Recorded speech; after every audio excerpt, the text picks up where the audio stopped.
The price of freedom is death. We're coming to get our check. Black first, my brothers and my sisters. Welcome to the Afro Elite YouTube channel. I'm your host, Afro Elite. Y'all make sure y'all got y'all popcorn ready, y'all drinks ready. We going in. We having a good roast session. We got the Kamala defenders crashing out. We got them crashing out. They don't know what to do.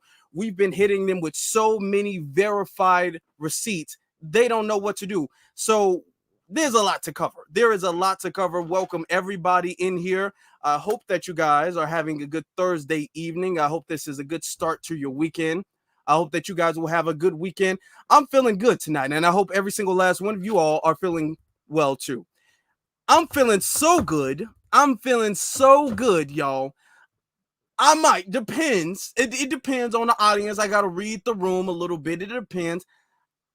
I possibly might take phone calls later on this evening. We'll see. It's up in the air right now. We in 1 minute here. We already got 50 people in the room. In one minute, y'all ready. Y'all ready like me, because I'm ready, okay? So welcome everybody. I appreciate you guys coming in. If you guys, as you all are coming in, if you guys could hit that like button, much appreciated. Much appreciated. Retweet this, repost this, all of that stuff. I appreciate that, my brothers and my sisters. Make sure y'all do that because we about to go in. So let me say, if you guys have been following me for my last broadcast, in my last broadcast, I thoroughly broke down what the difference is between race, ethnicity, and nationality. So these things cannot be confused. These things cannot be up in the air or anything like that, because when it comes to discussing Kamala, people act like they have no idea about the concept of race, ethnicity, and nationality. Everybody's acting obtuse. Everybody's playing dumb. Everybody's acting like they don't know what's going on. They don't have any idea whatsoever.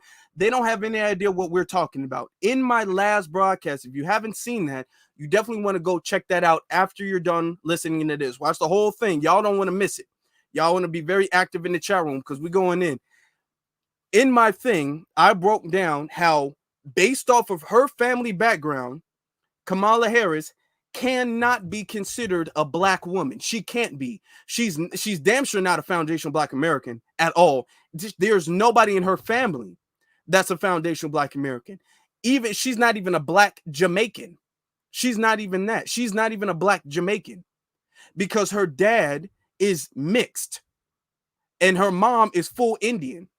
You need, if you want to claim you're black or even mix, if you even want to claim mix, you at the very least have to be half. At the very least, if you want to say, well, I'm a black mixed person, you at least got to be half. You at least have to have a full black parent.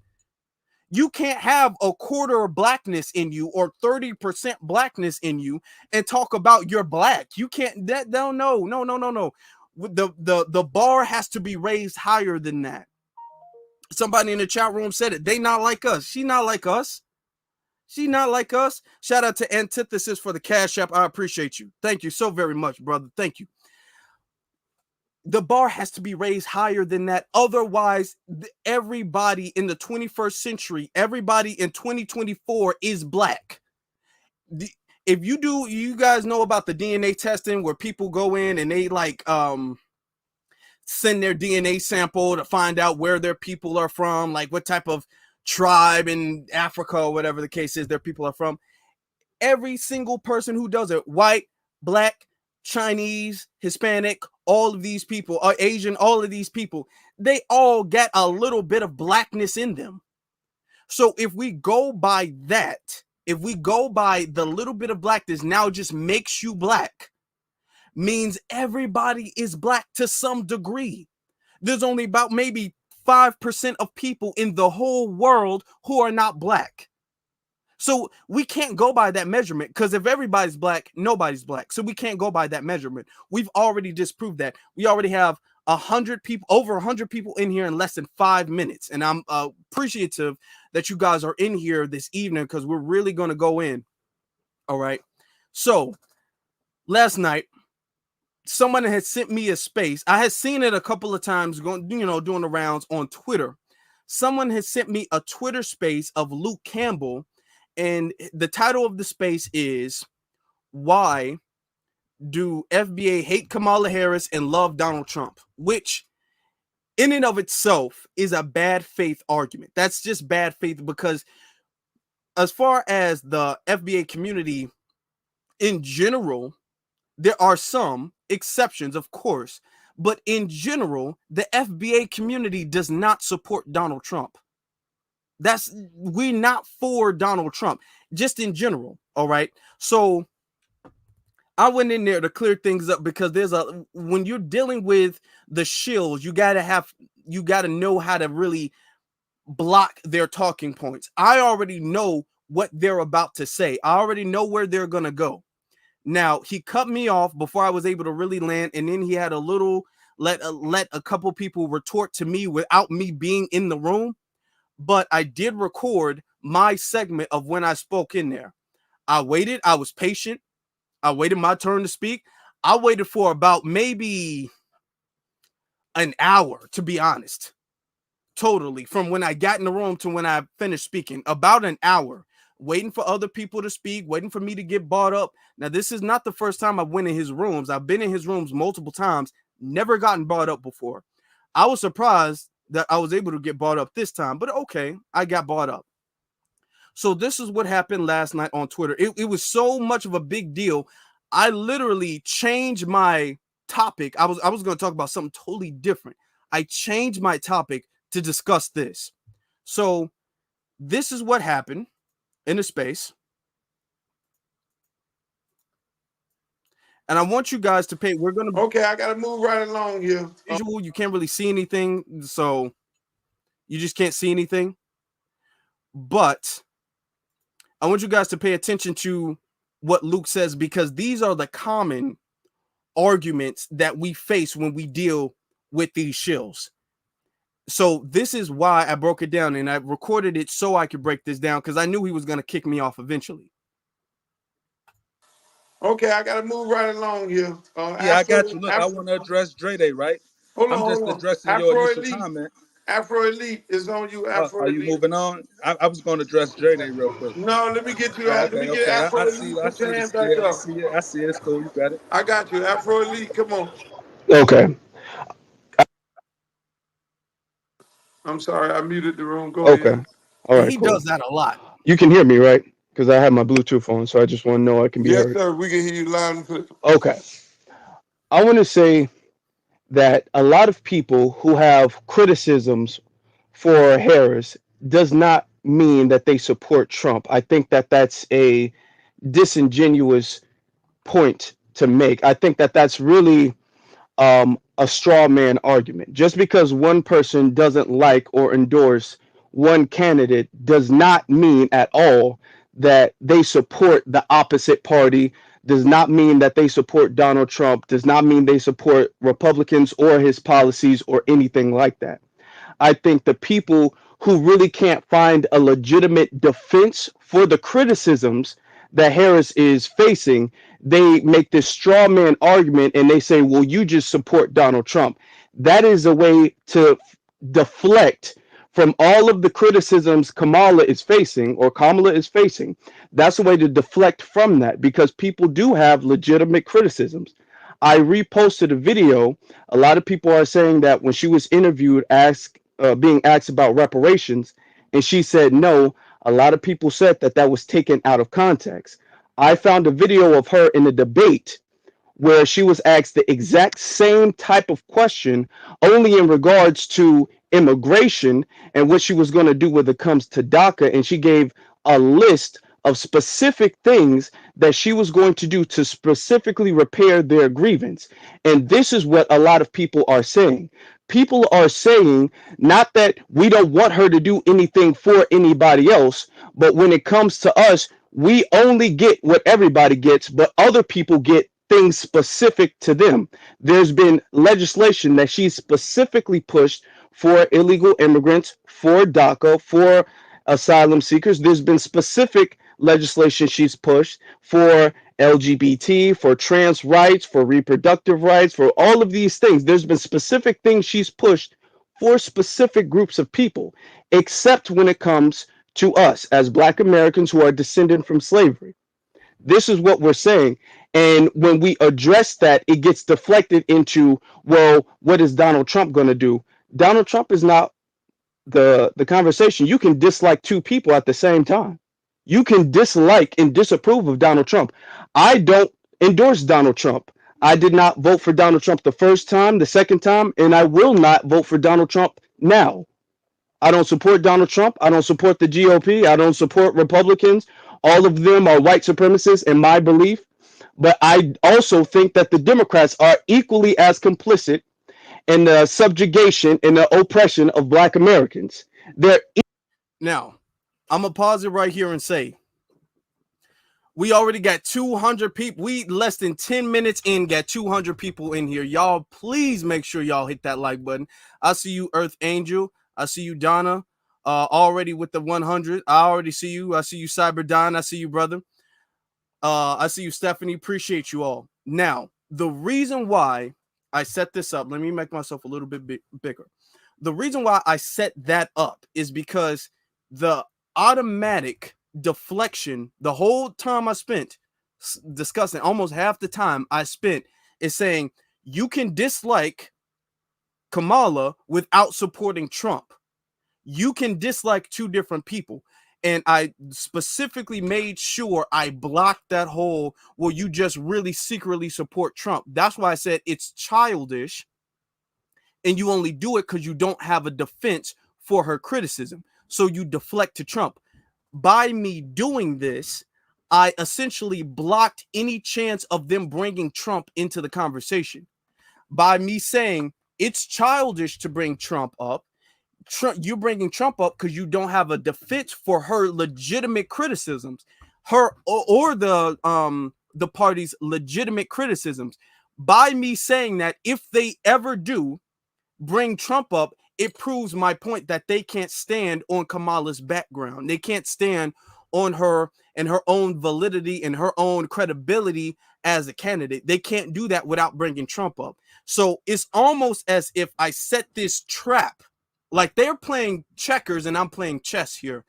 I set this trap up to where they can't bring. That's the very first thing I said. The first thing I said when I went in there, and I still got more to play.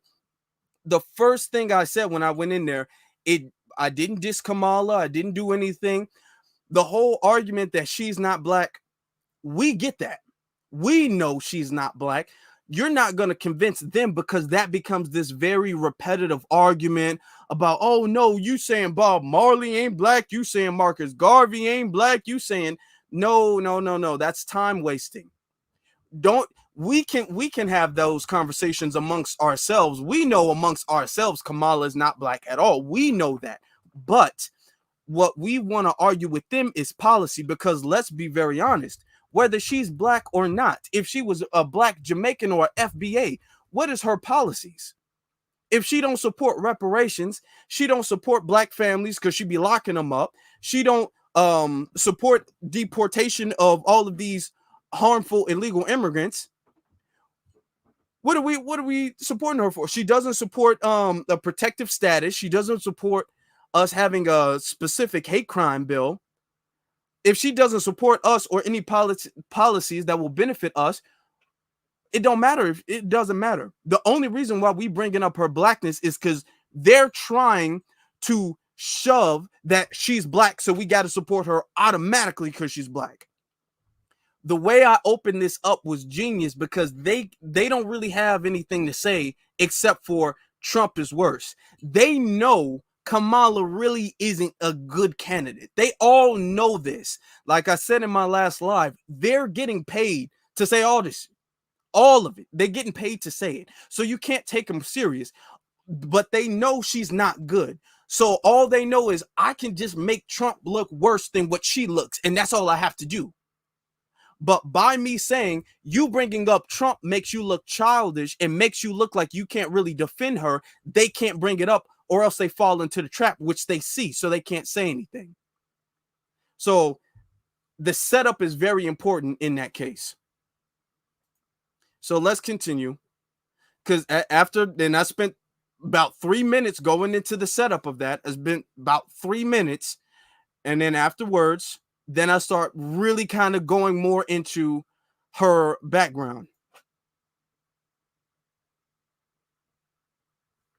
Equally as implicit, if not more so, you have millions of illegal immigrants coming to cities like Chicago, which is where I am, cities like New York, other places, infecting the black community, harming the black community. The Democrats don't even address how that is harmful to the black community at all. There are black folk who have to live in this that the Democrats are placing them in there for. So these are legitimate criticisms that people do have for the Democratic Party, not just Kamala Harris, but for the entire Democratic Party.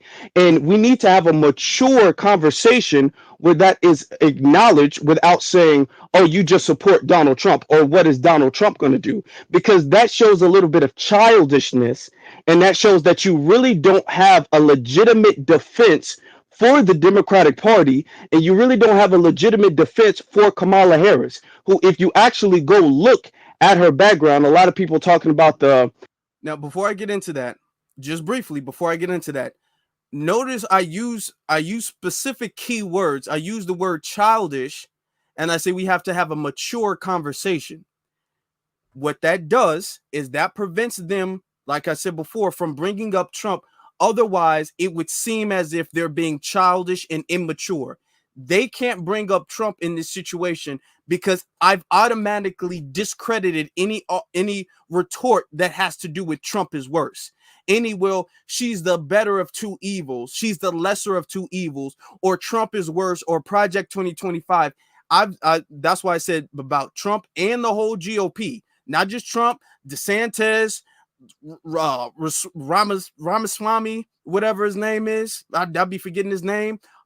Nikki Haley, all of them. I put them all in there, and I said you can't bring them up, so they can't bring anybody up. Now you have to stand, because you're telling us we have to support Kamala and she's good. So now you have to stand on her without talking about them. That was the perfect setup. So we continue. Re-entry program. And okay, I'm not going to take that off the table, but if you're going to put that on the table, you also have to put on the table that Kamala Harris was almost sued for keeping black people locked up further than their sentencing time so they can put out forest fires in California. Which is, you can look it up. That's been backed up. You also have to add the fact. Okay. Rule number one: if you're gonna give her a case, you got to put that in the jumbotron. Okay. I didn't know that. You can't get no cases. You can't get no Oh, cases. okay. I didn't know that. Yeah, no, just go find that information, what you just said, and make sure it's a reputable news source, because I'm still trying to figure out how, after you've been sentenced in jail by a judge and a jury of your peers, that she can keep you in jail. I'm still trying to figure that one out. Okay, well, And I'll I've find been to that. every court in the land. Okay, I'll find that out. I'm trying to figure that. And I've been in every court in the land. That's some new shit on me. That the prosecutor okay. just say supersede the judge, the jury, and the sentence. Go ahead, keep on going, brother. You got about Okay. 20 more seconds. You cooking? Okay. I also want to acknowledge Now, I'm gonna say this first off. That was really lame what he did. He cut me off saying that I can't bring up any case at all because I don't have the receipts to back it up. Now, what I just said is not foreign. It's actually very common. Anybody who actually does know about her background, they know about this. They can't legitimize this. They can't have any rationale, or they can't find a rationale for this. So they just act like this didn't happen. Like I said, they're all getting paid, or they're all aspiring to get paid. They're aspiring to do an interview that blows up their brand. They all want something personal for advocating for her. I'm not giving you this information off of the Trump campaign or anybody like this, because I talk about Trump or the GOP in the same live stream where I talk about Kamala. That's why I'm talking about the couch. There's not any party that's going to advocate for somebody who's advocating for the couch.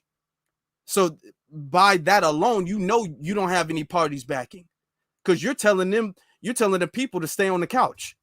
So no party's gonna back you. All right. So the whole you're secretly working for the Republicans or whatever, that's mute, because the Republicans wouldn't pay you if you're telling people to stay on the couch. They would tell you to get people to vote. That's what they would tell you to do. You wouldn't be paying somebody to stay on the couch. So with that, he makes this rule. It's a brand new rule, because like I said, I was in this space for like an hour. I've seen people make arguments for her, make arguments against her. He just made this rule up for me. I'm the only time he brought this rule up, because I shut down the whole Trump argument. He never made the rule, well, you can't say anything unless you put it in a jumbotron and unless it has an article with a credible source and all of it. He only made that rule up for me. That was not no rule. He doesn't do, that's not a rule, because anybody who said anything positive about her, they didn't have to put that in a jumbotron. They didn't have to back that up with any credible source. They didn't have to cite their source. They didn't have to say they could just say anything positive and Luke let it slide. The second I said something critical of her career, now it's, oh, you hold on, can't bring that up unless you bring up a source. And me being respectful to the rules, I said, okay, cool. I didn't know that. I said, I didn't know that. Okay, cool. At the time, a lot of people was putting it in the chat room so I can put it in the jumbotron, but I wasn't able to see it fast enough at that time. So at this point, I was all like, you know what? I'm gonna move on to my next point, which I actually did have the proof on deck. With the whole firefighter thing, I wasn't really gonna argue that because I didn't have the article on deck, but I did have the other proof on deck. So we're gonna listen to what happened here. Comes to black women, she also, and she has video recording of this, and I will post this, she also did lock black mothers up for their kids missing school. Even if their black kids were sick and they couldn't attend school, Kamala Harris, and she's admitted this, Kamala Harris did lock them up. There's interviews. I want to pause it for a little bit. When I said, and I will post this, I'm literally going through my receipts. I'm literally going through, and I'm going through my bookmarks and trying to find, because I know I have it on deck. So as I'm doing that, I'm like, okay, if I gotta post it to bring it up, I will post this. That's what I said, and I will post this. I'm explaining it as I'm posting it. I'm explaining it as I'm going through my bookmarks to find it. So some people were in the comment section saying, well, Luke did tell you can't say anything without posting the receipts. I'm getting the receipts to post the receipts. I'm literally getting the receipts to post the receipts. And all of that stuff.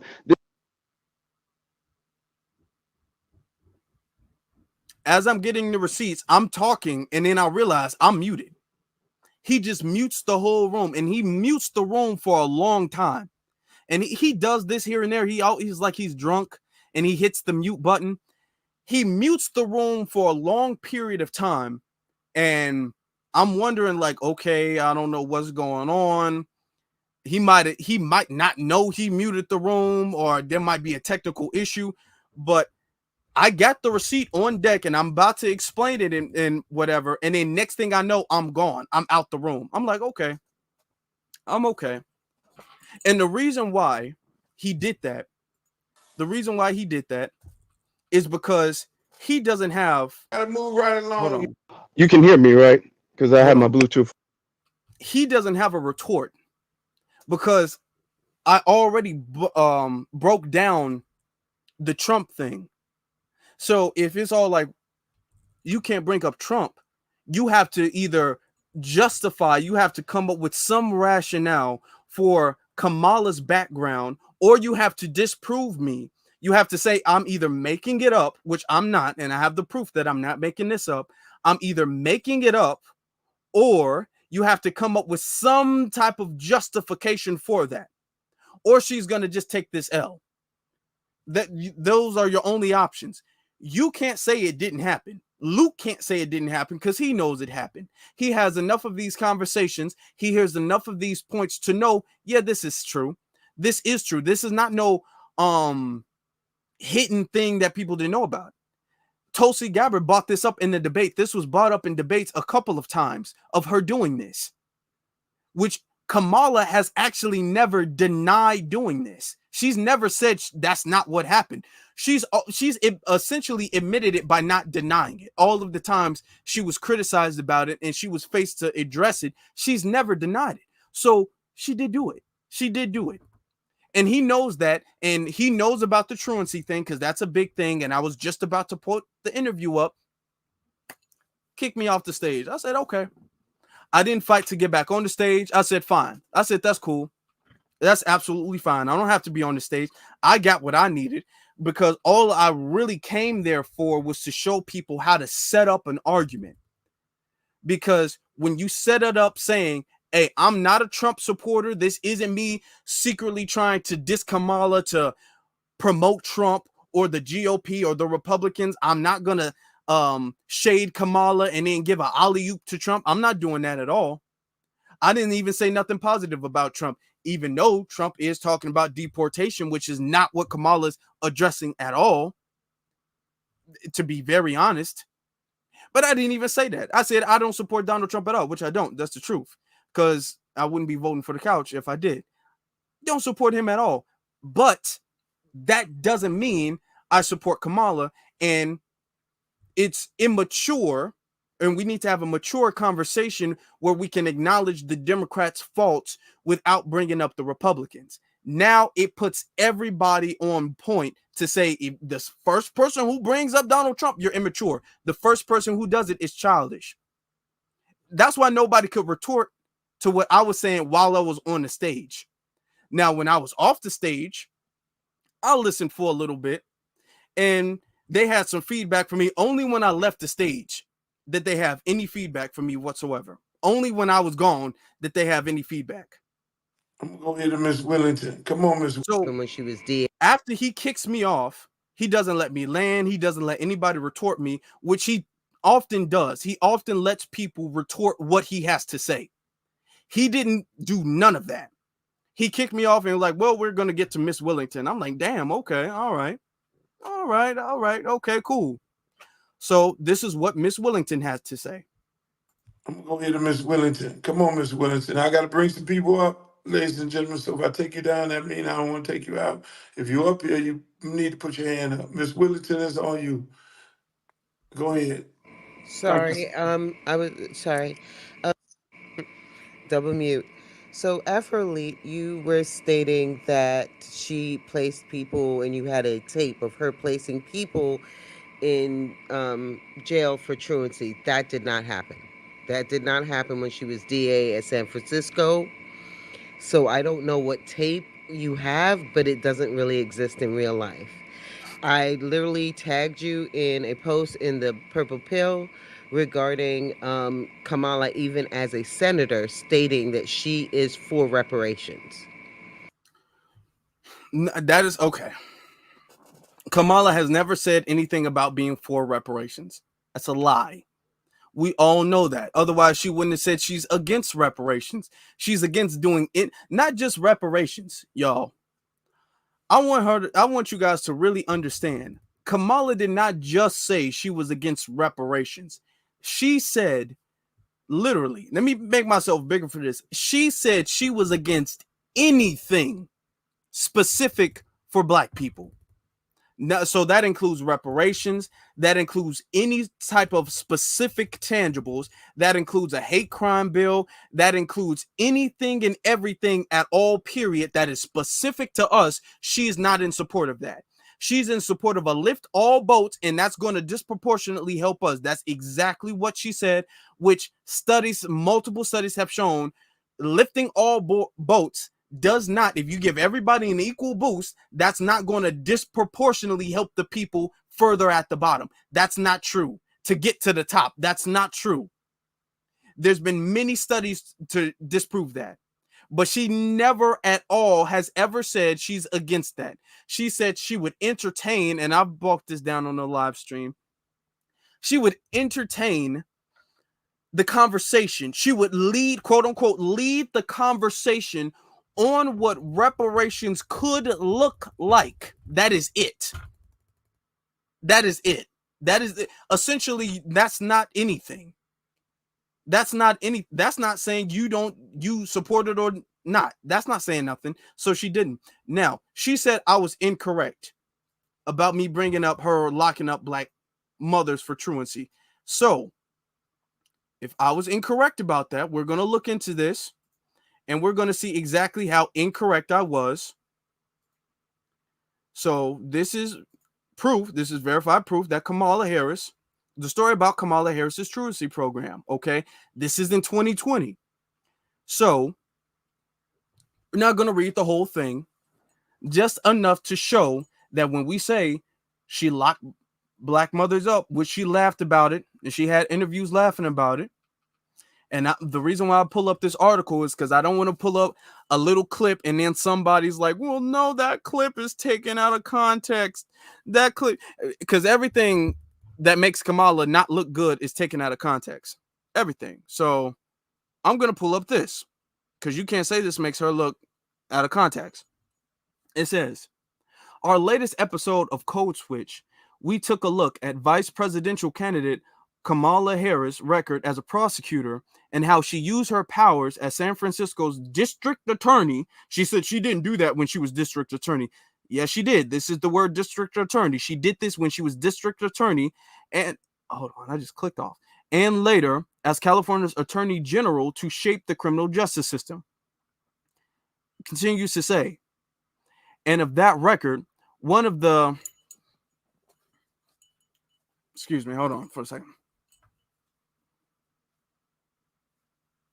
One of the initiatives that has drawn the most attention is the Truancy program. Oh, I thought Kamala didn't do the Truancy program. I thought that was a lie. I thought she didn't do that. I thought she didn't have anything to do with the Truancy program. So this is not her initiative that drawn the most attention. And then it says that she pushed, it continues to say that she pushed in the state legislature. Okay, so this is her program. It says it passed in 2011. Now, I want you guys to understand something. A lot of people talk about Kamala's Back on Track program. Kamala's Back on Track program didn't start until 2013, which was after Kamala's Truancy program, which was after a whole bunch of lawsuits, which was after her using firefighters for slave labor. All of the background that was harming Kamala, she had to clean it up. So in 2013, she knew that she was going to launch some type of program to kind of clean up her background, clean up her image. That's all that was. All right. So it says, the law ordered district attorneys to charge parents with a misdemeanor if their children miss 10% of school year without a valid reason. Okay. So nobody's making this up. This is exactly what she did. It says in 2019, HuffPost reporter Molly Retton wrote about the families affected by this truancy program, including a black mother named Cherie Peoples, who was arrested in April 2013. She came on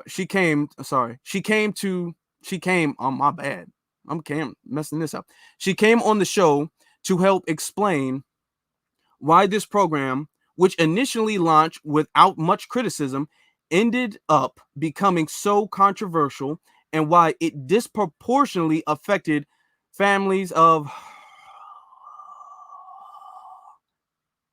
color. Okay.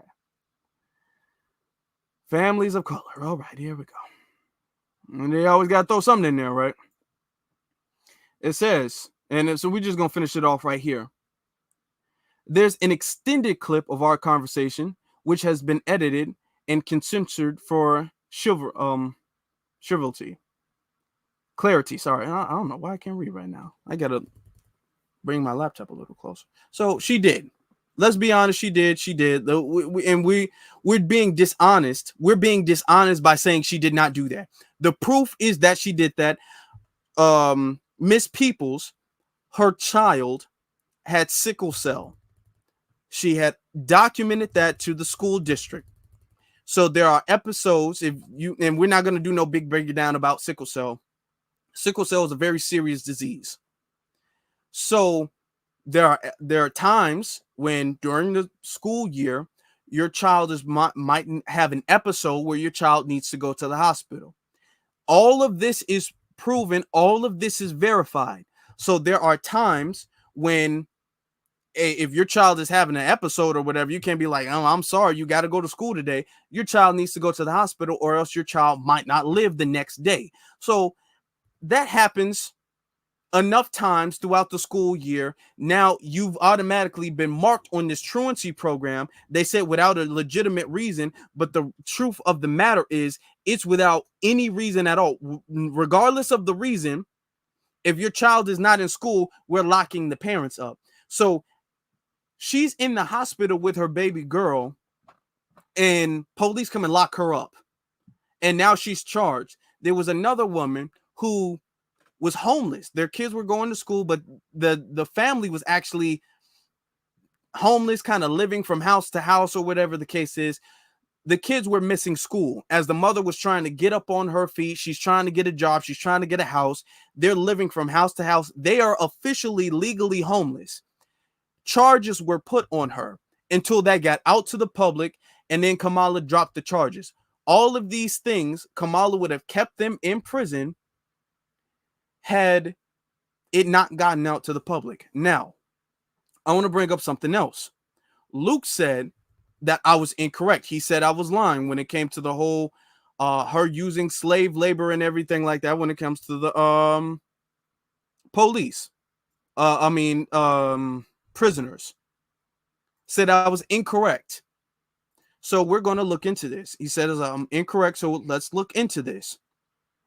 Because I didn't just bring it up, and this happened in 2019. See, they try to scrub the receipts, but sometimes they miss some. Many times they miss some. It says, Kamala Harris' office sought to keep inmates locked up so that California could use them for cheap labor. We're going to get a little bit into this. We're not going to read the whole thing. The article gets a little bit long. All right.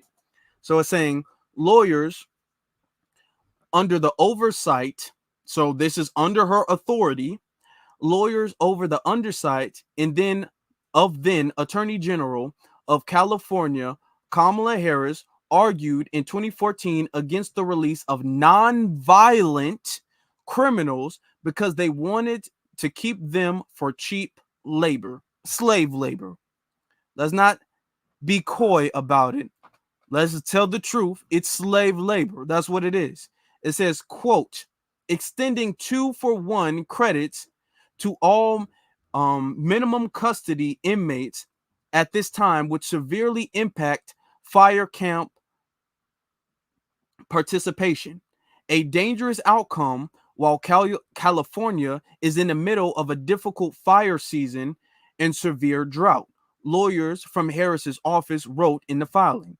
So when she was Attorney General, she was supposed to be the one overseeing this, and they didn't want her, the attorneys didn't want to let them go, and this is all under her watch. Attorneys didn't want to let them go despite the fact that the prisons were overcrowded because they were using them for cheap labor. This is not something that we're making up. This is not something that a Fox News rumor. This is not something that is disproven or anything. This is very verified information, okay, that they all know about, which is why they had to get me off the stage. They had to kick me off the stage before they addressed any of this. It says, the Attorney General arrived at the stance in reaction to a chain of events following a 2011 Supreme Court decision ruling that California's prison overcrowding was a violation of the Constitution's cruel and unusual punishment clause. In 2014, as overcrowding persists, a 3-judge panel in California ordered the state to make eligible for parole nonviolent prisoners with only 2 felonies that had served half their sentence. Harris, listen to this, y'all. Listen to this. Harris lawyers argued early release would harm the prison's labor program, which included its work program to help fight California's wildfires. The judge rejected the argument. Criticisms against Harris resurfaced after her announcement for a president last month, and this was in 2019, mind you, for announcement for her presidential campaign last month, brought heightened scrutiny. In 2014, Harris told BuzzFeed News she was, quote, shocked to learn about what her lawyers were arguing in court. So this is something, and we don't even have to do this. We don't have to do this because this is her defense all of the time. All of the time, this is her defense. She didn't know. Let her tell it. She didn't know that her lawyers, under her supervision, were arguing that they can't let the prisoners go because they need them for slave labor. Even though it was so many people locked up in one prison, it was so overcrowded that the courts were like, this is cruel and unusual. This is literally illegal and inhumane how many people you have locked up. You got to start at least letting the non-violent ones go. Non-violent criminals. These are people who might have broke into a car or something like that. These are people who have low-level drug offenses, non-violent. And her lawyers, this is under her supervision, her lawyer said, hey, we got a difficult time right now. We need them for this work program to take these fires out as firefighters. So we can't let them go. It went back and forth to the court, and the court was all like, no, you really do got to let them go. And then now Kamala's acting like she didn't know about it. She didn't know about this. She didn't know about the truancy program. Anything negative that happened under her supervision, she doesn't know about it. Nothing. She don't know about nothing. So let me ask you this. Let me ask you this serious question.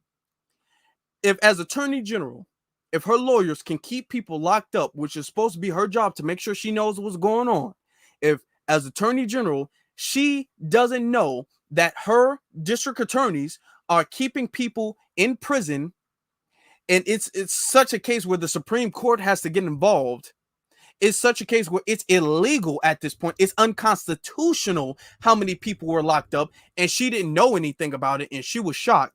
If her district attorneys were locking mothers up because their children had sickle cell and they were sick, if she doesn't know how to manage being a district attorney and an attorney general, how do you think she would fare as the president of the United States of America?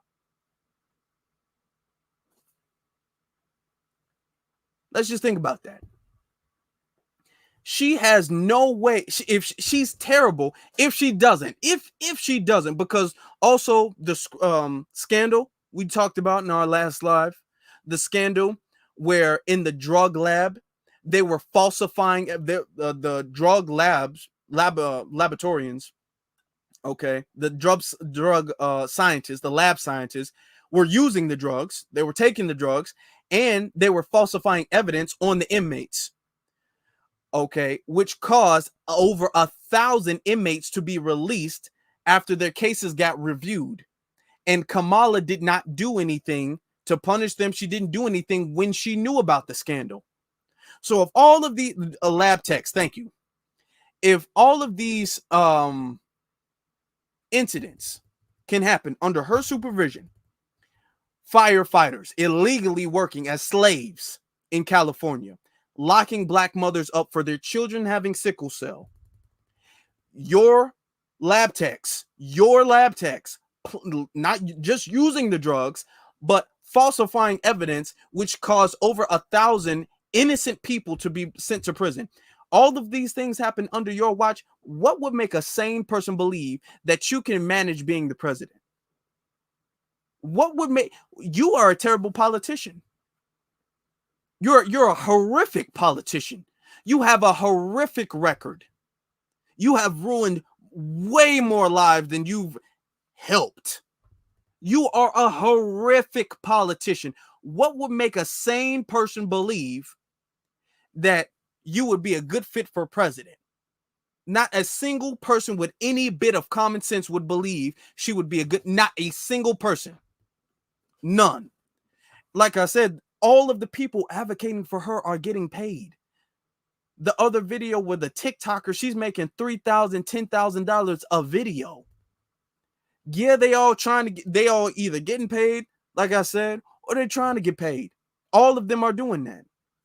So let's go back to the video where they're trying to quote unquote debunk me. So I've listened to a lot of information on this stage that was absolutely incorrect, namely from FBA. let's face it. And it's not about people having appropriate or... Before we go, actually, because this super chat's been up here, shout out to Walter. Walter sends a super chat. Appreciate you, Walter. I appreciate you. Thank you. Now let's continue, because I'll forget about it. You know, critique that actually there's a critique of some of Kamala Harris's work or some of the things she's done. The problem we have when you are doing your critique, FBA and ADOS, a lot of it has far right talking points. So when you say it's not that you support Donald Trump, it's confusing, because why are you using his own words, his talking points to criticize her? Especially when we know everything out of that man's mouth is a lie or just garbled nonsense. So that's where you're confusing us.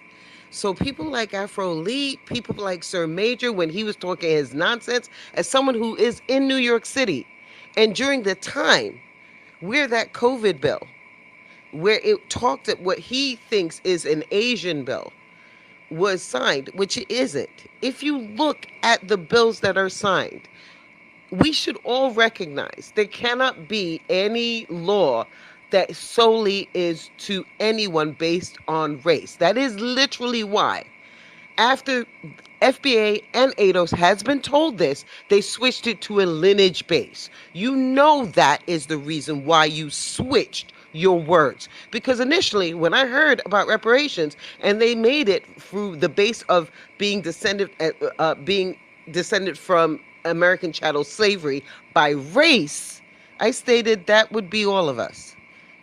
Okay. Before we get into that, this lady, Lord, before we get into that, she's talking about we're using his talking points, Donald Trump's talking points, does not specify at all what Donald Trump's talking points are. Oh, well, I mean, you can criticize her, but why are you using alt-right talking points? What are the alt-right talking points that we're using? Because the way you're saying it, any criticism of her at all is an alt-right talking point. And to be very honest with you, the GOP are really using our criticisms. It's not like we're watching them and we're using their criticisms as our own. They're watching us and they're using our criticisms, and we're going to get into that a little bit later. They're saying that she's not a foundational Black American. That's not coming from them to us. It's coming from us to them. They are getting that from us. We are the source. We're the source. Give me, so if we can't use alt-right talking points, give me some legitimate criticisms that the alt-right don't use, that we can use. Like I said before, you can't defend her without bringing up the opposite party. She just showed immaturity. She showed a lack of intelligence and a lack of comprehension, because she didn't want to bring Trump up like that. But she was all like, well, you know what? That you just show alt-right talking points. Okay, define an alt-right talking point. Define what are the talking points you're using? If the talking points I'm using is her background, then I should be able to use that talking point. We have over 400 people in the chat room. I appreciate y'all, and we got a lot more to go. We are cooking. Okay, I hope you guys got your popcorn and your drink. I hope y'all reclined on your couch. You're chilling. I hope you are. All right, get your feet kicked up somewhere. What's an alt-right talking point? That don't make no sense. And notice she doesn't specify that. Then she goes into reparations. to anyone based on race. That is literally why. After FBA and ADOS has been told. You said, is there going to be a call in tonight? Yeah, I'll open up the phone lines. I'll open up the phone lines, but I want to cover some more stuff. This is long. The response was really long, so I just want to cover a little bit of it because she addressed me by name. So I'm just going to cover a little bit of it. Then we got some more stuff we got to address. They switched it to a lineage base. And then, okay, let me take this back because she's saying that when it came to reparations, we switched it to a lineage base. No, that is not the case. Reparations, you can go back to old videos of Dr. Claude Anderson. Reparations has always been lineage based. It has never been some universal thing where anybody who claims to be black gets to be a part of reparations. All of the fight for reparations in America has always been, any legitimate fight has always been about lineage. It's always been that way. Dr. Claude Anderson had been talking about that a generation ago or two ago, to be honest. So this whole, oh, y'all just recently switched it to lineage. No, that's not the case at all. So that's where you're confusing us. So people like Afro Lee, people like Sir Major, when he was talking his nonsense, as someone who is in New York City, and during the time where that COVID bill, where it talked at what he thinks is an Asian bill, was signed, which it isn't. If you look at the bills that are signed, we should all recognize there cannot be any law that solely is to anyone based on race. That is literally why. After FBA and ADOS has been told this, they switched it to a lineage base. You know that is the reason why you switched your words. Because initially, when I heard about reparations, and they made it through the base of being descended from American chattel slavery by race, I stated that would be all of us. And no, I don't want any reparations. I don't need reparations. I support reparations for African Americans, for people descended from chattel slavery here in America. I have no problem with that. I have no problem with my taxes going towards that. The only people who are making this an issue about everyone else. Now, first off, I want to say, as much as reparations are needed, we're not advocating for reparations because it's necessarily a need. Whether it's a need or not, which it is a need. But regardless, the most important part about it is a debt that is owed.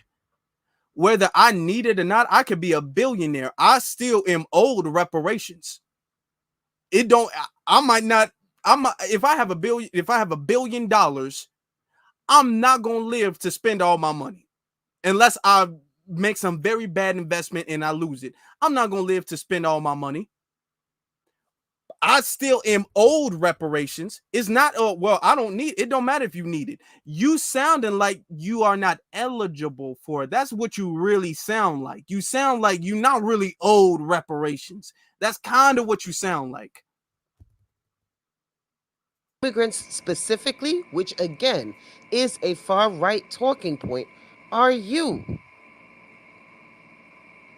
And I am confused when your criticism is literally the words out of Project 2025 and Trump's Agenda 47. What do you think? Why do you think we criticize you and state that you are pro Donald Trump? You are speaking their words. You are speaking the words of the far right. And that's all I got to say. Thank you so much, Luke, for letting me up. Thank you. Now, you see, this is why I said this. This is why I said very early on, I set it up very early on. And this is why Luke had to kick me out, is because I set this up. You literally cannot debunk, criticize, refute anything I'm saying without bringing up Donald Trump, without bringing up Project 2025, without bringing up Agenda 47. You can't debunk anything I'm saying at all. You can't do that. Because the only argument is it's a far right talking. I'm now speaking on Project 2025. What did I have to say that had anything at all to do with a Project 2020? I literally didn't say any. I didn't even say the word Project 2025. I had nothing of what I said had anything at all to do with Project 2025 at all whatsoever. Do anybody want to do? Anybody want to? Now I want to fast forward a little bit, because there was this one woman who was actually crying. She was crying for real. She was really crying for real. Kamala Harris was tap dancing to the white folk. Why did Joe Biden have to elevate her behind their backs? Not even the media knew. You feel me? Kamala Harris is passionate about Black people, just like Joe Biden. And you guys said something that was interesting. Hold on. I got to go back a little bit. Just so y'all can see the beginning of what she's talking about. Like maybe a minute. For a long time, they handpicked her. They advocated for her. You feel me? I'm proud that they did that. They advocated for her. Wasn't no white folk. They advocated for her. If Kamala Harris was tap dancing to the white folk, why did Joe Biden have to elevate her behind their backs? Not even the media knew. You feel me? Kamala Harris is passionate about Black people, just like Joe Biden. And you guys said something that was interesting. You said that, what did you say? You said something about Byrd, the Democrat Byrd, that was KKK. Valid.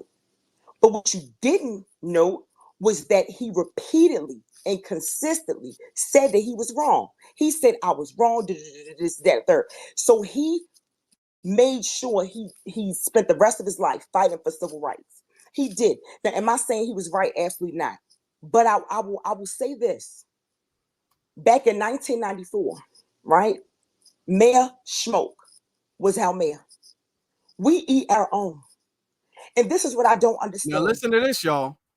Now this is the pro-Black crowd. Listen to this.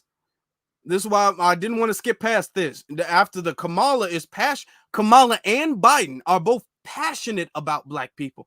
Now look at this. Black people, not all.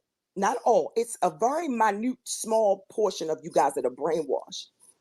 Those crime reforms, they protect our community, right? My grandfather was murdered by my own in Baltimore. My grandmother, 30 years later, she was murdered. White people didn't do that. My people did that. When they came out with that crime reform in 1994, Mayor Kurt Schmoke, right? He helped pass that through because there was a crime wave in Baltimore. Who is supposed to protect us from us? So you telling me that a person that was a rapist or a killer that got out of jail early, he's going to get injected, he, she, it, or they, so excuse my pronouns or whatever, is supposed to be put back into our community? I understand we've been jailed for things we have not done, but all of us ain't innocent. All of us are not innocent. They eject. Now y'all see that? I understand that we've been wrongfully incarcerated, and I understand we've done things we haven't done, but we ain't all innocent. Who's going to protect us from us? Notice how these people the other lady was just saying that I'm using alt-right talking points. And then the woman who's advocating for Kamala she's bringing up, what about Black on Black crime? So I think it's very interesting how Black on Black crime is never a subject if the Republicans are using it. If the Republicans bring up Black on Black crime, if they bring about what about Chicago, if they bring all these things up, you can't use Black on Black crime. But when it comes to the Democrats, when it comes to Biden, when it comes to Kamala, when it comes to the Democratic Party, now it is, well, I mean, we are our own worst enemy, and we do be doing wrong sometimes, and somebody got to put us in check. So it's literally, y'all, it is literally like they are okay being slaves on a plantation. They really are. They're fine being slaves on a plantation. They just want a different slave master. It's not about being whipped. It's not about you being mistreated. It's just about who is mistreating you. You don't really care to stop being mistreated. You don't really care to stop that. You just care about who is doing it. That's really what it is. Because if you tell me that it's okay that you're being over policed, if it's coming from Kamala, or if it's coming from Biden, or if it's coming from the Democratic Party, that's fine, because we need to be over policed. We need to be put in check. We need to be supervised, and we need an overseer. And it's okay because your grandpa got shot or your grandma got shot. It's okay then. Now, if the Republicans say it, then no, we got to stop this. The police are out of control and we got to put a stop to them, and they're going to be out here killing us. So what about the police killing us? If you saying it's okay for them to over police us as long as Kamala's in charge of that? Notice how when it comes to them, they say, hey, well, you know what? That the way I see it, we need more police. Police is fine by me. It's very interesting. Oh, yeah, you see that switch around? They don't believe in anything they're saying. They are unscrupulous individuals who don't believe in anything and have no integrity. Us right back into our communities to hurt each other. We rape each other. We kill each other. I went to school in Baltimore, St. Francis Academy. I will never forget. Now, do you ever hear, I want to ask you guys a question. Have you ever, and put a thumbs down in the chat room if you've never heard, have you ever heard any other race of people say this about their own race of people? Have you ever heard any ethnicity of people say this about their own ethnicity of people? I mean, we do kill each other, we do rape each other, we do this, and we are our own worst. Have you ever put a thumbs down if you've never heard it? Have you ever heard anybody who's supposed to be pro their people say that about their people? Okay, you are literally condoning your oppressors oppressing you. You are literally condoning and justifying your subjugation by saying we need to be put in check. She had a bunch of children. She didn't want the drug dealers on the corner. You know what they did? They set a firebomb in the house. They killed her and her children. Her boyfriend jumped out of the window. I don't think he should have did that, but he jumped out the window. But she died, defending her corner. You understand?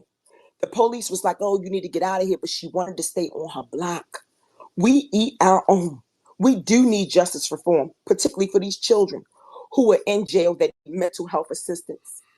I really love our people, but I hate the way we hate each other. I hate the way we do this to each other, because when you speak against her, you put that energy out there into the streets. And there are people who are not going to vote for her just because they find a reason not to vote for her. Kamala Harris is who we need. She wants better. She said it. But you got to give her a chance.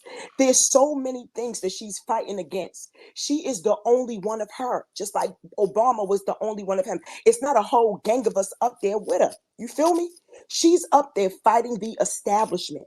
Do I think that the Democratic Party has done their best for us? No. But that's why I put my feet to the grass. That's why it's called Grassroots. And you go up there and you argue with these people and you fight. If you find something that you are passionate about, go to Capitol Hill. It takes time. We got to advocate for each other. Somebody in here says something, and he said, you can't fight with feelings. Martin Luther King ain't had nothing but feelings. I'm tired of people thinking that you can't fight with feelings. It is the feelings that get us to the facts. And some are great arguments. We fighting for our rights. You feel me? We're fighting. Malcolm X fought for us. His parents was not from here, but he fought for us. He went to Mecca. He changed. I love both sides of Malcolm. I think he did a wonderful job. You guys want somebody that looks like us to fight for us, but that's a flawed argument, because it is only through our allies that we will get what we need. I be in all of these chats telling. Okay. And I just stopped recording at that point. At that point, I was done. I was over. I was tired. I was done. I was done with that. I'm all like, this woman is literally out here crying. She is crying. Okay. I just let it play through. She's literally crying, trying to talk about Malcolm X and Martin Luther King and trying to invoke their names and their work and Kamala's work. Talking about we got to give her a chance. She's out here fighting for us. as if Kamala Harris is not currently the vice president of the United States, as if she has not had a chance. She's had more than enough time to even, it's not even a chance. She's had more than enough time to even get up there and say what she's going to do. You talking about give her a chance. In any day, she can have a press conference and say she supports lineage-based reparations. Any day. She said no. So what are you talking about give her a chance for? If the person is saying coming in the door, the answer is no, what are you talking about giving them a chance for? Would you, if you had a business, think about this. Let's use this analogy. If you had a business, a restaurant, and you said, well, I need somebody who can stay over late. I need somebody who can stay over late and clean up or something like that. Or I need somebody who, or let's say this, I need somebody who doesn't mind dealing with rude customers. In a restaurant, you're going to deal with a rude customer. You're just going to deal with a rude customer. Anybody who's ever worked in a food business understands you're going to run into rude customers. You're going to have to understand that. If this person says, no, I'm not going to serve a rude customer, would you give them a chance? Would you say, well, let's just give them a chance and see what they do? No, well, the answer, they told you straight out the gate. When somebody tells you who they are, you got to believe them. When somebody tells you straight out the gate, this is what I'm going to do, this is what I'm not going to do, you can't say, well, I'm going to give you a chance to see. I'm going to give you my vote, and I'm going to put all of this support into you just so I can see if you hopefully change your mind. No, absolutely not. Talking about some give her a chance. No. She got a chance when she was asked about reparations. When she said no, that was the end of her chance. That was the end of her chance. You don't go to a job interview and they ask you, are you good with people? If you say no, chance is over, because you got to deal with people now. This is the requirement to get in here. If you say, I do not meet the requirement, whether you don't want to or you can't, if you cannot meet the requirement, chance is over. You're done. You're not fit for this position. It is not about crying and you having a feeling. Don't matter. Let me get to some of the super chats. Shout out to the 13%. It says, Kamala and Joe Biden are passionate about locking black people up. That's the only thing I've seen them say with any bit of passion or vigor at all. I've never seen them be as passionate and as happy and gleeful about doing anything except locking black people up. I've never seen that. I've never seen Biden be more furious and energetic and passionate and driven about anything except blocking black people. I've never seen that. I've never seen Kamala be more happy about anything than locking black people. I've just never seen it. I've never seen that level of emotion in regards to anything else. Now, let's talk. Shout out to the 13%. Shout out to the Coldest Jenkins. He says, my uncle is a Hebrew Israelite from the tribe of Hurace. I believe I'm pronouncing that correct. He said we need to follow the laws and commit to Israel, not reparations from the devil. Oh boy. Well, tell your uncle he needs to subscribe to us, because we need them reparations. We need them reparations. No. The devil took it from us, so the devil got to give it back. That's what it is. We ain't asking for no handout. This is what is owed. It's stolen from us. So let's not look at it like that. Now we ain't even looking at it like that. Tell your uncle he needs to subscribe from us. Thank you very much for your support. We talking about Foundation Black America. We standing on FBA business. That's what we standing on. FBA business. All right. And because we're doing this, everybody else is starting to follow suit. We got even people on the right side talking about, hey, Kamala's not an FBA. So you have Roland Martin. He had something to say about it. On Washington. Now, before I even do that, even though I sped it up, I did speed this up. So this is a sped up version of the video. I'm going to still do this. Copyright disclaimer. Under Section 107 of the Copyright Act 1976, allowance is made for fair use for purposes such as criticism, comment, news reporting, teaching, scholarship, and research. Fair use is a use permitted by copyright statute that might otherwise be infringing. Nonprofit, educational, or personal use tips the balance in favor of fair use. Right, okay. Already played that. So let's look at this. On C-SPAN, on Washington Journal C-SPAN, Ann Coulter said the vice president was not a foundational black when host Peter Singh addressed Donald Trump's claim the vice president happened to turn black while running for office. Trump, of course, made those comments at the National Association of Black Journalists. Coulter said that laws created to make up for the legacy of slavery and being twisted to discriminate against white people in the name of diversity to the advantage of recent immigrants. Listen to this fool. In a recent Substack column, Ann Coulter, you wrote that probably inadvertently and for all the wrong reasons, Donald Trump made an important point when he said of the Democrats' most recent presidential nominee, she was always of Indian heritage and she was only promoting Indian heritage. I didn't know she was black until a number of years ago when she happened to turn black, and now she wants to be known as black. Why do you say that was an important point? Well, I write about this a little bit in my book, Logs, about racial demagoguery, and also in Adios America about immigration. And that is, the important point he should have made is that the entire purpose of affirmative action set aside civil rights laws that limit constitutional rights to freedom of contract, freedom of association. All of that was to make up for the legacy of slavery and Jim Crow. So unless these benefits are going to, roughly defined, foundational black Americans, the descendants of American slaves, you've taken away the whole purpose of this. And that is exactly what's happened once we got this huge load of immigrants. Now, a Thai who arrived on Wednesday will get an advantage applying to college, applying to corporations over a heterosexual white male in particular. That's the biggest hate group. But any white... Now, okay. Now she says that's the biggest hate group. Let's break this down because everything she's saying is not incorrect. Everything she's saying is not incorrect. She's putting a little white supremacist spin on it. She is. But the start off was not. Let's address this. First off, as far as what she says about affirmative action being used as a counter or a corrective measure to address discrimination against FBA, that is correct. That is historically correct. Even Dr. Claude Anderson brings this up. That was the original purpose because you had foundational black Americans who were equally as qualified, if not more qualified, than their non-black, especially their white counterparts, but were overlooked because they were black. So there was something to offset that, which was affirmative action.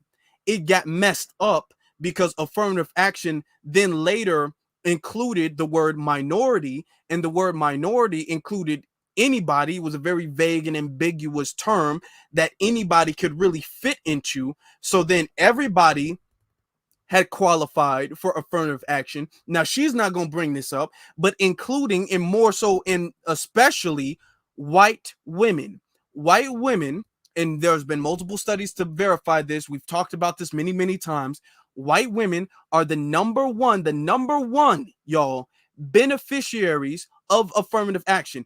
They don't talk about who benefits the most from affirmative action because it's well known that white women benefit the most from affirmative action. That's a well-known fact. So they only bring up affirmative action if they want to make it seem like it's anti-white, even though it benefits whites more than it benefits everybody else. So we got to understand that she's putting a little bit of white supremacist spin on it, but what she's saying is that it was for FBA.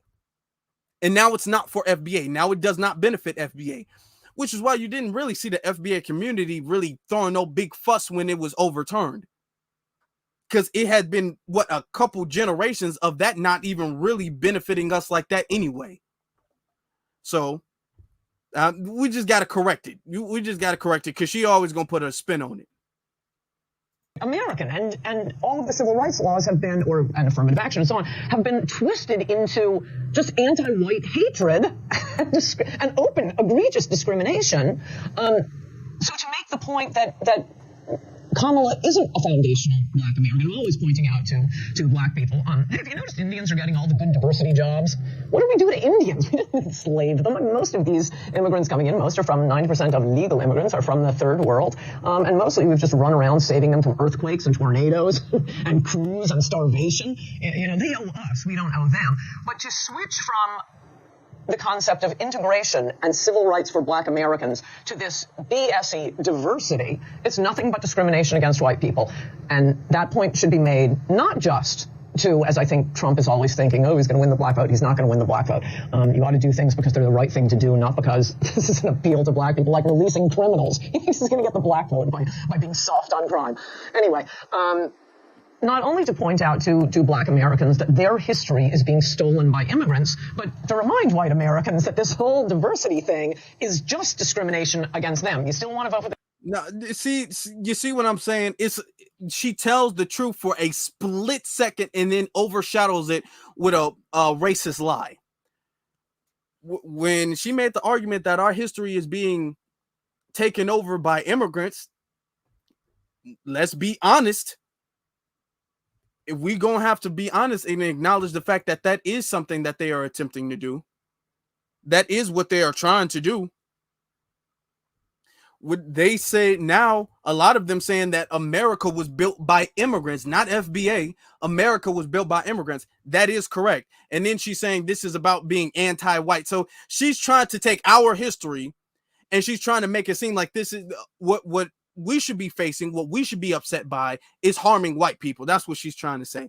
So we just gotta call out the white supremacy in what she's saying. The Democrats? All you're hearing her do, Julian, Makongo, and Renita, is parrot these FBA people. They've been on social media the last several years doing the exact same thing. And frankly, let's be real clear. Many of them are standing with Donald Trump. They are ops. They're there to be disruptive. And what's also ridiculous is that when these fools start talking, Renita, you're complaining about where the boat dropped people off. Now, before he goes into that, this is why I played the clip of me and Luke in me and Luke's space earlier. I played the clip in me and Luke's space first because I want you guys to understand when I said the only defense that they have is bringing up Donald Trump. If you cannot bring up Donald Trump, if we had a challenge to say Trump, Project 2025, the GOP, Republicans, conservatives, if we had a challenge to ban those words, they wouldn't be able to say anything. To say we're parroting Donald Trump. We're parroting Donald Trump by having legitimate criticism. And that's the only these fools, these FBA people, who really a lot of them support Donald Trump. No, not really. Because there wouldn't be this big movement for the couch if majority of us support Donald Trump. There's always going to be some who support Donald Trump. And even the ones who do support Donald Trump in the FBA community, even the ones who do, is not no big advocacy for Donald Trump, is because they agree with his policies. I'm gonna be come on, let's tell the truth. Let's tell the truth. The black folk, the FBAs who do support Donald Trump, a lot of them make more sense than the ones who support Kamala Harris. They do. Let's be honest about that. And I'm not talking about the ones who are wear MAGA hat. I'm not talking about the ones who act like Donald Trump loved black people and he can do no wrong. I'm not talking about that. I'm talking about the ones who are like, look, I don't like Donald Trump, but I look at his policies and then I look at her policies and I support his policies more than I support her policies. So I'm gonna vote for him, even though that's not my stance on the issue. We got over 500 people in here. I knew we get that. I knew we get it. Even though that's not my stance on the issue, I can first off respect the honesty, because at least I know you're telling the truth. And it does, let's be honest, make sense. We got a lot of people got to put the 100 emojis in the chat room. We got to put the 100 emojis in the chat room. It makes sense. It does make sense. Now, I'm all for withholding the vote, period. I'm all for that. But it does make more sense. But that's only a small minority. The majority is talking about the couch. So all of that, they're just a bunch of Trump supporters. That's his deflection, because he's not smart enough to really rebuttal our stances.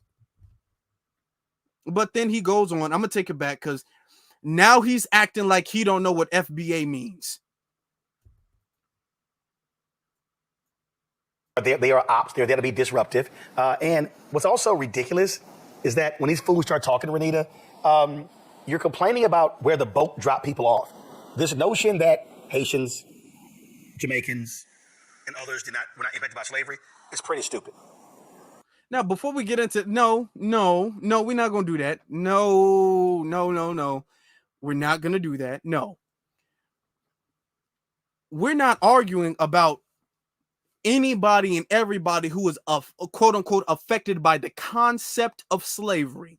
That is not what this is about.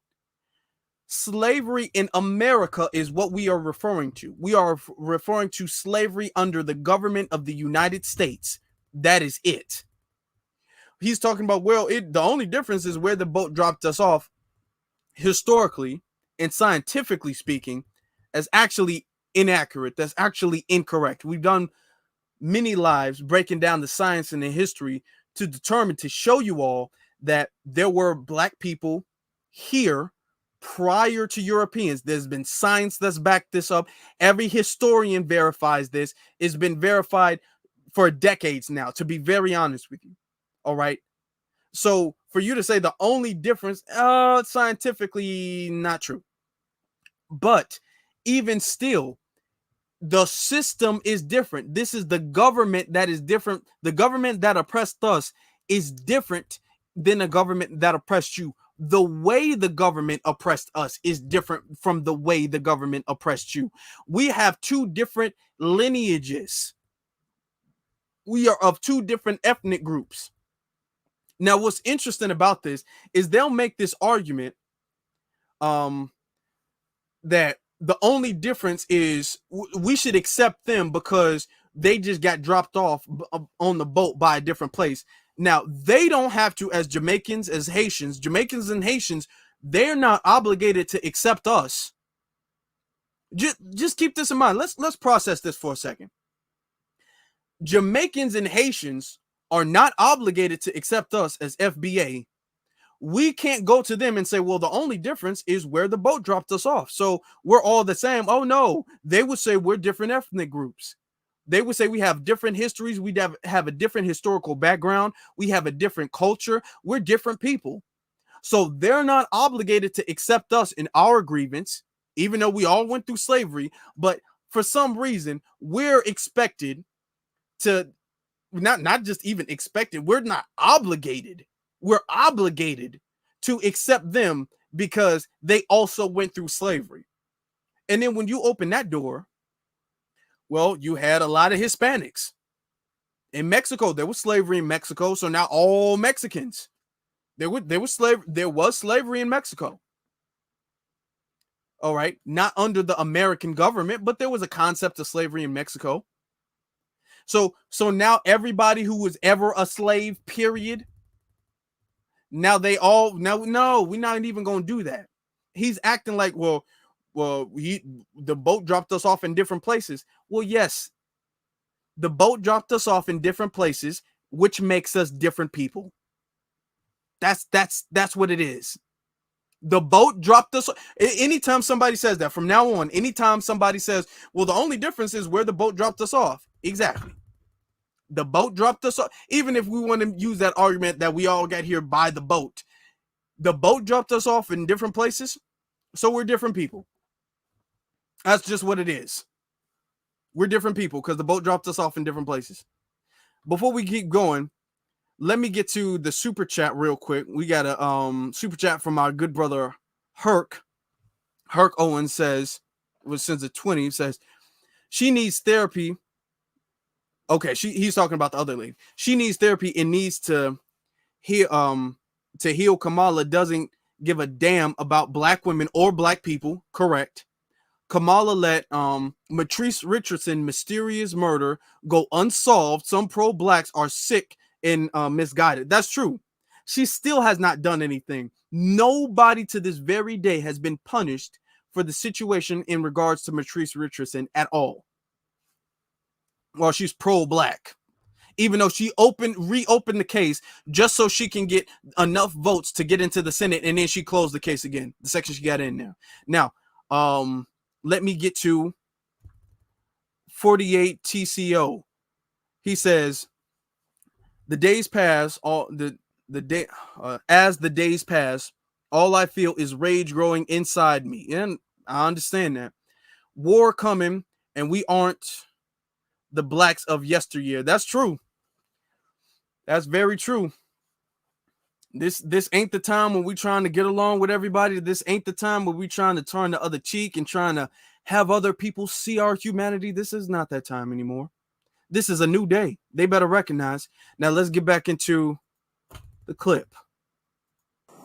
Yeah, and culture. Number one, let me just say this. I don't know what it is about election season that makes white people feel like they can weigh in on who is black and who is not. But PSA, it's never a good time for you to weigh in on this topic. You have no right to weigh in on this topic. This does not concern you. And culture needs to mind her business. This has nothing to do with you or a community that you've ever been a part of and that you know anything about. So I don't know what it is about election time, but every time this is what happens every 4 years. They are weighing in on who is black and trying to cause division. And like you said, Roland, it's mostly just Republicans ear hustling on the internet, looking at the comments of what black people are discussing amongst our own community, and then trying to use that to score election points, trying to use that to bring more people to vote for Republicans. And it is something that really black folks should not fall for, because we see over and over again where they ear hustle on the internet and then they come out and try to make it seem like they are so in tune with our community. And then some folks will say, oh, well, they really understand us. Maybe I should, maybe they do have something in their platform for black folks. No, they don't. This all boils down to ear hustling, and nobody should be fooled by it.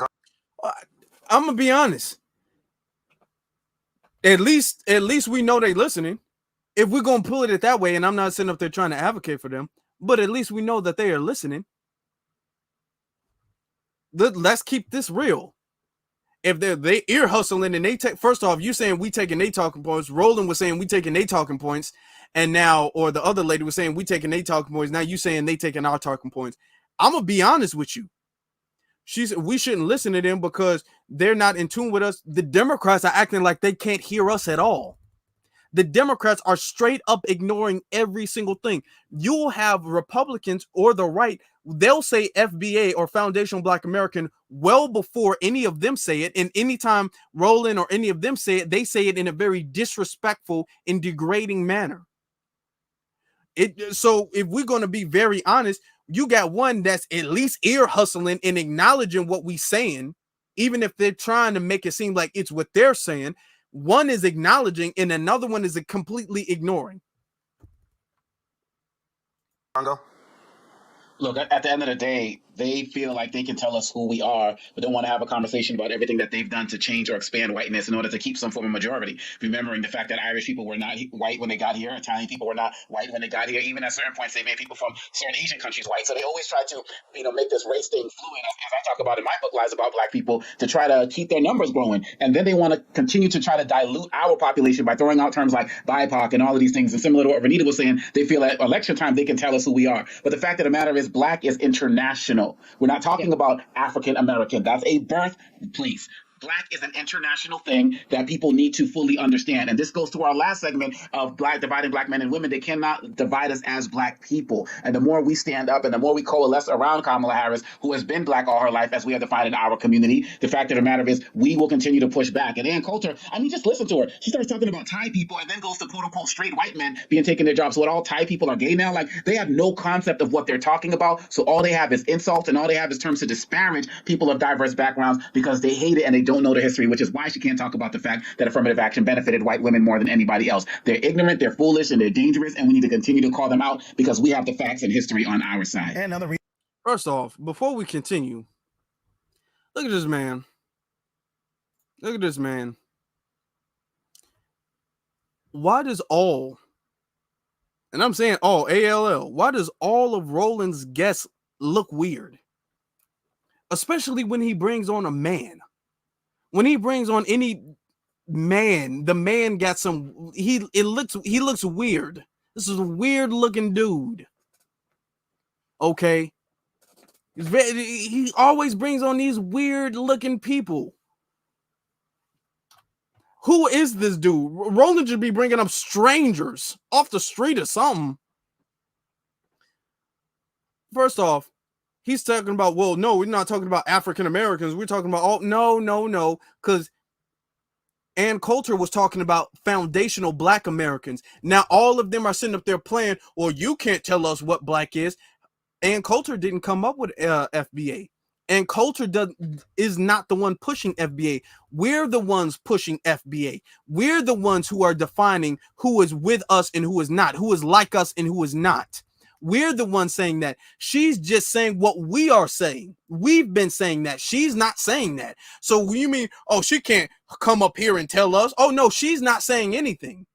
She's echoing what we've been telling you. We can tell you that. Because I don't even know where your background is from.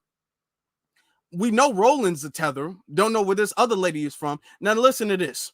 Then we got another lady up here. Listen to this. Reason why I don't listen to any of them FBA people, Julian. Well, you know, Ann Coulter is a certified public nut. My history goes back to my old CNN days. And, I mean, she not only is she conservative, but she's also irrational. She's extraordinarily irrational. And this argument she makes about what is a foundational Black person as opposed to an unfoundational Black person, has she ever taken a history? Yeah, there are unfoundational Black Americans. They're trying to not say a Black person, a foundational Black. They're not trying to say Black American. They know what it is, as if this is the first time they ever heard it.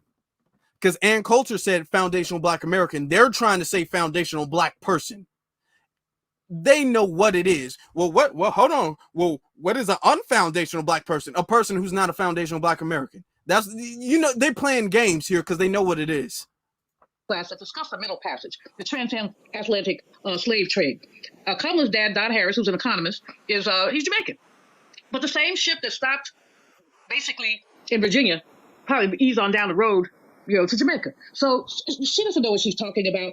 First off, geographically speaking, Virginia and Jamaica is not an ease on down the road for a slave ship. That's not a 15-minute trip in a ship, in a slave ship in the 1800s, the 1700s, from Virginia to Jamaica. That's not no word. You just eased on down the road and your cousin is over here and I'm going to drop your cousin off on this island on pretty much the other side of the continent. No, that's not what happened. Even if it did, like I said, the boat dropped us off in different places. That makes us different people now. Because that's how ethnicity works. We are different people. Otherwise, everybody's the same ethnicity. You're not going to tell them they're not their ethnicity, so you're not going to tell us we not our ethnicity. And you're not going to make them include us. You're not going to make us include them. The only difference is the boat. I guess it's the boat then. I guess if that's what you want to say, I guess it's the boat. I guess it's the boat. The boat should have dropped us off at the same place, I guess. As McConaughey just said, it's a divide and conquer tactic that some Black people are going to play into. There's this group of people called ADOS, American Descendants of Slaves, and they about as crazy as Ann Coulter. They believe that the only people who deserve reparations are the ones who can prove their enslaved lineage. Well, that's nonsense. Well, as Obakongo says, we need to come together, not fall apart, and we need to be very clear. Economic injustice was done to all of us. She said that's nonsense. Doesn't prove that that's nonsense, because the whole thing of you proving your lineage is to verify that you are actually owed reparations. That's not nonsense. We all need to get reparations because of it, but no, now we all need to get reparations. No, because this is not reparations for racism. This ain't reparations for anybody who's ever been done wrong. No, this is not lineage. Well, that's nonsense. Well, as Obakongo says, we need to come together, not fall apart, and we need to be very clear. Economic injustice was done to all of us, and we all need to get reparations because of it. But Ann Coulter, I don't even know why she's still around, but she's a nut. She's a nut, and she's an anti-Black nut at that. Yep, that's absolutely the case. All right, y'all. Talk about. Okay, so that's it. That's it for that. Let me get to the super chat real quick. Let me see. What's the lady's name? What was her name? Let me go back. Sage Ash. What was her name? Let me go back and see. I don't know if he. Hold on. Let me see. Well, Ann Coulter is a certified public. because we have the facts and history on our side. And another reason why I don't listen to any of them FBA people, Julian. Well, Ann Coulter is a certified public. It doesn't say her name. Does it? Let me see. Let me zoom in a little bit. Nope, don't say her name. I don't know what her name is. Which shows you their credibility. They don't even say their names. Let me get you the super chat from our brother Tell It Like It Is. He says, I swear some of these people are so desperate they will jump at anything that seems like a solution. Facts be damned. Yeah, facts and reality. All of them sitting up there like, man, I don't know what makes a person a foundational black? Like, okay, all right. What you're doing by not acknowledging the legitimate criticism is you actually are hurting your argument, because the fact that you don't acknowledge it really discredits your credibility, period. So now everything you say has been by proxy discredited, because you've already shown people that you're arguing from a dishonest and disingenuous stance. When you show people that you argue from dishonesty and you are disingenuous in your stances, that makes everything, even if it is true, which none of it is, but even if it was true, that makes all of it be up for question, up for scrutiny. You've discredited all of your argument when you do that. Another super chat from Big Tech Sucks Ass. Wow, that's true. Says, let's deport these tethers. They need to go. They do need to go. They absolutely do need to go. We got something else for y'all. Shout out to you. Shout out to the super chats and the cash apps. I appreciate y'all. Got something else for y'all, boy. So earlier today, I was tagged in something which made me go look it up. You got Vlad TV goes on Vlad TV. DL Hughley's on Vlad TV talking about FBA and what him and Vlad are sitting up there buddy talking about what they don't like about FBA. So y'all know, I actually sped this up. I sped the clip up and I froze it because I know DJ Vlad, there'd be so many copyright. This video will be blocked instantly. So this is not an actual video. This is just a picture with the audio sped up. So this is 100% within the guise of fair use. This is 100% fair use because your thing will be cut off instantly. This is 100% fair use. This is not the actual video. This is only a picture and the audio has been edited. So this is what within fair use 100%. All right. So let's go. Lord, I just got to say that. Okay. So this is DL Hughley, and we already did a breakdown on him. Let's go. DL Hughley is back on Vlad TV. Yeah. Two Calabasas kids meeting up in New York. That's baby. right. That's right. My New York studio this time. Usually we do it in LA. But here we are in New York. Just happen to be here at the same time. At the same time. What are the odds? What are the odds? What are the odds? Well, we have a lot to talk about. Sure. But when I actually put out, to my social media followers, what should I ask DL Hughley in our next interview? The number one question is, how much are the Democrats paying you to spread lies to the people? I know you've heard this before. Yeah, I very rarely listen to because what people think about me is literally none of my business. Right. But the thing that's interesting is, you know me for a long time. I work every week. Yeah, I'm on the road every week. Do radio every day. It says a lot about somebody who thinks that it has to be transactional. I believe in what I'm saying. Right. And if I didn't believe in what I was saying, I wouldn't do it. Like when we had that whole dust up about the vaccine, not only did I take it, my family took it, we all took it together, my grandchildren took it. I don't just talk shit for money. I work for money. I do what I believe. And if it says a lot about human beings who don't believe in anything unless there's a fiduciary connection to it. Like you, I work with you because I fuck with you. Yeah. But if they don't like what I'm doing, they're free not to listen. But ultimately, I do what I believe. Listen, I know the answer, but it's always like some conspiracy theory that you're secretly getting payments under the table. And why would I? Listen, who is Warren Buffett? He invests in things that he uses, right? Right.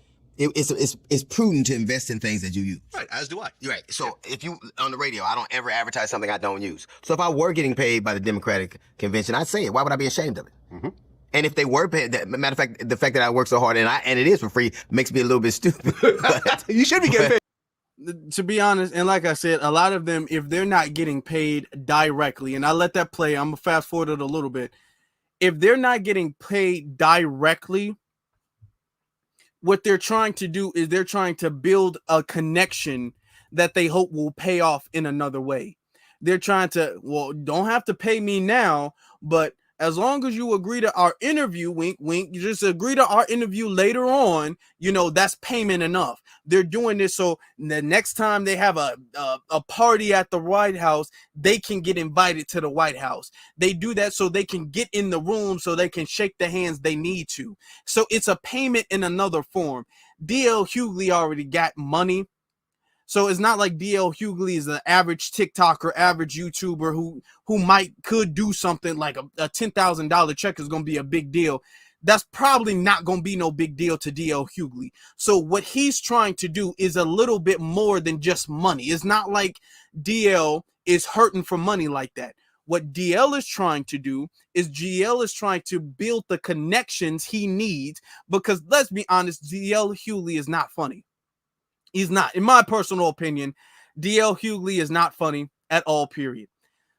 So his career is kind of trash too, to be honest. Let's be honest. Name a DL Hughley joke. You know, see? You can't, kind of. You can't. He's not funny. But he's trying to get in a position. So all of this, I believe in all of this stuff. I believe in everything, and I'm an advocate for no, because you've never been like that.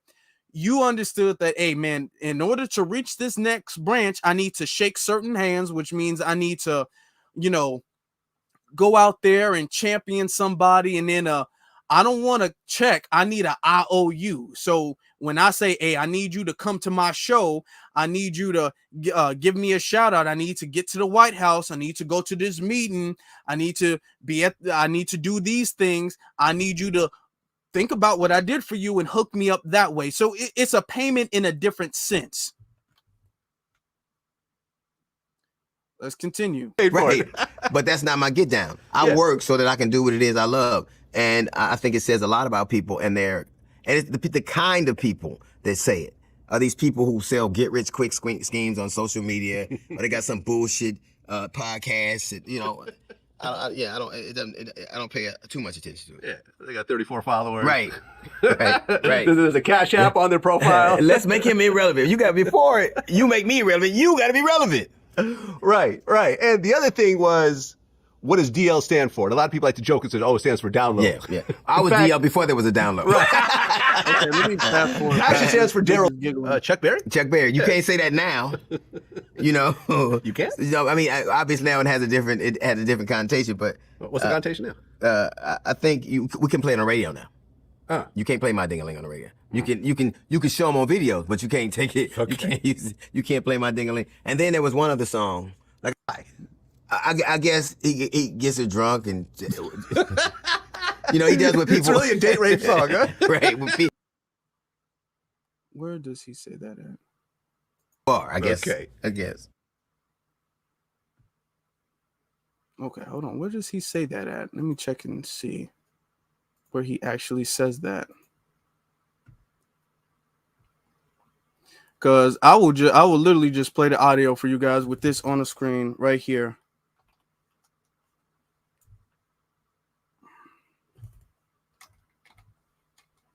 Okay, hold on. Because okay, let me see the full interview.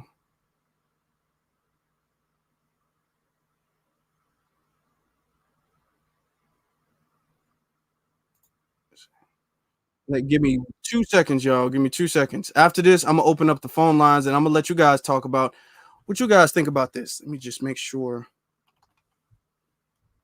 that they actually do bring this. What just happened to my thing?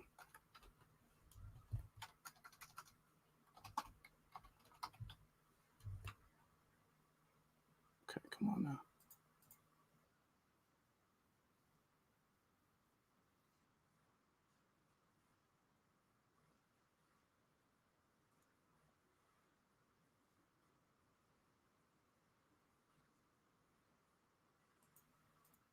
Hold on, just give me 1 second, y'all. Ah, man. thought that was the right one. Let me see. Okay, that wasn't it.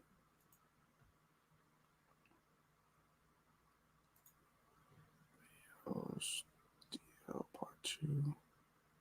There's got to be some in here somewhere. Hold on. Okay, so this is the one. I found it. This is the one where he's talking about Kamala. Ooh, hold on. What just happened to all my clips? I was about to be like, did they kick me off? I hope to God they didn't kick me off live again. But let me find this clip out real quick. I'm just going to play it in the background, actually.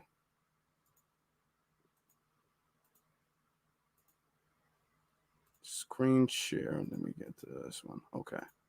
So this is in the background, and I'm going to speed it up again, too. Okay, well, look, me and you have been in contact this whole time. Just because you don't see Vlad and DL on the internet doesn't mean that we're not constantly talking, because we are. And one of our talking points over the last couple of months was Joe Biden. Yes. And I said after the debate with Trump that he should drop out. You did. His cognitive ability, I didn't feel at the time, was up to par for him to get reelected. Now, you argued with me about this. Well, I argue from a I messed that up. I just messed that up again. Okay. Y'all bear with me. Y'all can hear it, right? Very few incumbent president. As a matter of fact, it hadn't happened to a Democrat in 123 years where they were incumbent president and lost. So it was a historical argument that I was having. But when I watched that debate, I knew they cut the microphones off, but the oxygen too. Actually, you know what I'm gonna do? I'm gonna actually find it on Twitter because somebody had tagged me on Twitter. I wanted to find the official video, but I guess that wasn't. I guess DL took it off or something like that, or Vlad took it off. That's fine. I'm gonna just actually find the video where that was said. Let me see. I was tagged in it sometime earlier today. Oh, come on. Whoever tagged me in that. Come on now. Don't do that. You gotta hate technical difficulty. Okay, here we go. This one right here. All right, there we go. Actually, I'm probably gonna show it. I'm probably gonna show the actual footage of it. So this is it. Yo, Lord, did that take a lot? That took a while, but y'all stay with me. I appreciate y'all. I'm gonna get to y'all cash apps, and then after this, we're gonna open up the phone lines. Okay. So this is the clip. Fam, I want y'all to check out what Vlad had to say about foundational Black Americans. He's sitting here with one of the major plantation bucks walking his earth, DL Hughley, right? But listen to what Vlad had to say about FBA and how he keep trying. Him and DL, they keep trying to say Kamala Harris is a black woman. Oh, see, it's members only. Okay. Oh, I got it. So that's what it was. It was members only. I got the wrong clip because it was from the same interview, but it was a members only. Okay, all right. Graphic in America Check this out. is biracial people. Yeah, makes sense. Biracial people. Yeah. So I think they have a different estimation of what. Oh, hold on. Let me not even play those games. I'm still not playing those games. Let me fast forward at this a little bit. I'm still not even playing games. That looks like because I was like a lot of people didn't think I didn't know America would have this kind of reaction to the first female black president. I mean, Obama's biracial, Kamala's biracial, and the first female black president. She's not black. She's not black. We've already broke that down that she is not black. I really just don't like the whole foundational Black America movement. You know, Tarika, she was just on my show. And I understand it. I respect it, but I don't really like it. Why? To try to wedge. So this is Vlad, okay, who's not only not a foundational Black American, Vlad is not black at all. Vlad is a suspected white supremacist. Based off of his actions, based off of his rhetoric, Vlad is in my belief, Vlad is a suspected white supremacist based off of the actions that he has done, off of setting people up for fights, off of the disrespect of the minister, off of trying to get that black woman fired from her job. You know, Vlad has done more than enough for me to believe that he is a suspected white supremacist. Okay, he's done more than enough. So he gets up there and says, you know what, as far as the FBA thing, I'm gonna be honest, I don't really like it. Like, Vlad has a legitimate opinion. Like, Vlad's thoughts matter in this situation. Like, he has any bit of say so whatsoever. Well, I don't really like it. Like, it's up for him to like or not. And you see this Sambo up here letting this white man tell him what he don't like about FBA. Foundational Black America movement. You know, Tariq Nasheed was just on my show. And I understand it and I respect it, but I don't really like it. Wow. To try to wedge a line between, you know, Black Americans and Black people from other countries who immigrated or their ancestors immigrated. Because obviously Kamala was born in America. You know, I mean, if you think about it. And nobody's driving a wedge. Just the concept of FBA is not driving a wedge that did not exist. Hold on. It's not driving a wedge that did not already exist. This wedge that you so quote unquote speak on has already existed. This is not no new thing. This is not no, we was all locked in and we was like this. And then next thing you know, FBA came and then we separated. That's not what happened. There's always been a divide. There's always been tension between us and the diaspora. There's always been a disconnect between us and the diaspora. Largely, there's been some individuals who've been solid and we salute them and we respect them, but collectively we have never had this unifying solidarity with the diaspora. That's just not been the case. And when we said, okay, well, we're different, we're just finally acknowledging that, yeah, that's the case. We not the same people. It's not like we've created a division. We've just acknowledged that, okay, we're going to be on our own, since there is already in a division really stemming from y'all, not us, really stemming from y'all. But if that's the case, fine. It's not our responsibility to fix it. So we're just going to do our own thing. That's not creating no wedge. And if we were, that's not for him to speak on.